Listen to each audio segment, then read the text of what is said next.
Republican candidate Ron Paul just finished his second campaign stop in our state at a hotel near SeaTac Airport. He was greeted by enthusiastic crowds of several thousand people at both rallies. C.R. Douglas has been on the campaign trail with Ron Paul all day. Ron Paul had two appearances today, one in Vancouver and one up here in SeaTac earlier tonight. Fervent supporters at both, thousands of people here, certainly in SeaTac. There was an overflow crowd in both places. And one commonality, a whole bunch of young people, including some of the ones that are still here tonight. Here's some of what he said to supporters in SeaTac. We have two Washingtons, one on the East Coast, which is in big trouble. Let's make sure the one on the West Coast sends a powerful message for liberty. Yay! Now, 4 years ago, Ron Paul came in third in the Washington caucuses, not too far behind frontrunner John McCain, lost by about 6 percentage points. He certainly hopes to do better this year, and a lot of people here tonight, they're fired up for those March 3rd caucuses.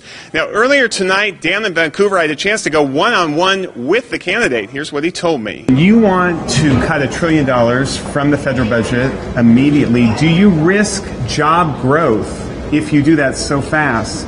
Just when the recovery is getting off the ground. I'm having an argument currently with Bernanke. He argues that it could be damaging, but I believe he doesn't have any credibility because he didn't predict the housing bubble. No, it doesn't.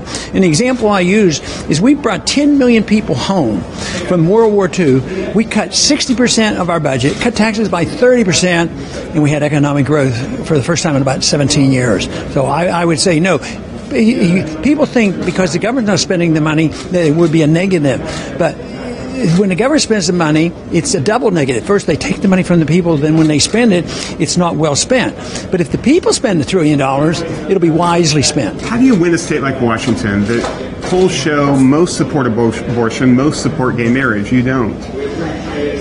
Well, you didn't correct. That was an incorrect statement. I voted for the repeal of Don't Ask, Don't Tell. Do you support gay marriage? I want the government out of marriage, totally, completely. I have no prohibitions against what people will do. People can do whatever they want. Any questions? I don't want to draw on that. What he said there is he didn't want to dwell on those issues. Clearly, social issues are not what he is crusading about. In fact, a lot of the people I talk to aren't here because of his stance on social issues. They're here because they like liberty. They're here because they like the Constitution, they say. The social issues, they agree with his idea of sort of leaving those to the states to decide. Now, here's some of the young people we talked to outside of the earlier event tonight. I think he's really great. I like how he supports the Constitution. What about the Constitution? I don't know, just like the whole thing, like the ideas our founding fathers had about liberty. Love Ron Paul. Because?